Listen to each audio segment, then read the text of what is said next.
নমস্কার বন্ধুরা, সুমি দেবা অফিসিয়াল চ্যানেলে সবাইকে স্বাগত জানাই। তো আজকে আমি তৈরি করব সরষে ইলিশ। সেই জন্য আমার লাগবে ডিমওয়ালা মাছ।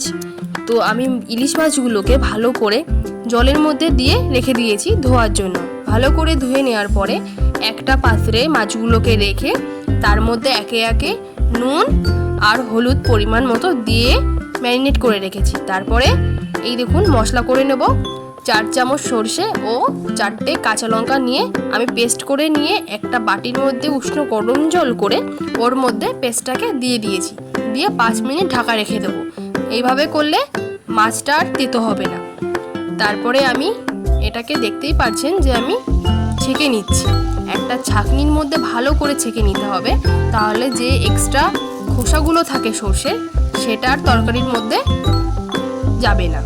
তো এইভাবে আমি ছেঁকে নেওয়ার পরে আমি কড়াইতে কিছুটা তেল বসিয়ে দিয়েছি।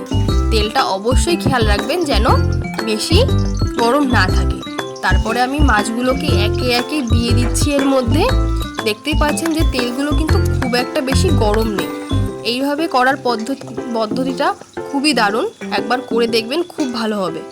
তো এইভাবে করলে পরে কি হয়, মাছের থেকে যে এক্সট্রা তেলগুলো থাকে সেগুলো তরকারিতে মিশে যাবে আর মাছের স্বাদ আরও দ্বিগুণ হয়ে যাবে। এই দেখুন পরপর মাছগুলো হালকা করে ভেজে নেওয়ার পরে আমি এর মধ্যে যে মিশ্রণটা ছিল, এই যে মশলাটা আর কি, এটাকে আমি ঢেলে দিলাম। ঢেলে দেওয়ার পরে এটাকে ঢাকা দিয়ে রান্না করতে হবে। তার আগে এর মধ্যে 2-3টে কাঁচা লঙ্কা আমি দিয়ে নিলাম। আমি 2-3টে কাঁচা লঙ্কা দিয়ে নিয়েছি। দেখতেই পাচ্ছেন এই কাঁচা লঙ্কাটার জন্য স্বাদটা আরও দারুণ হয়ে ওঠে। তো লঙ্কার পরিমাণটা যে যার পরিমাণ মতোই দেবেন। তারপরে এই দেখুন আমার মাছটা রান্না হয়ে গেছে। তারপরে আমি মাছটাকে নিয়ে প্লেটে সার্ভ করে নিয়েছি। তো কেমন লাগলো অবশ্যই জানাবে তোমরা সবাই।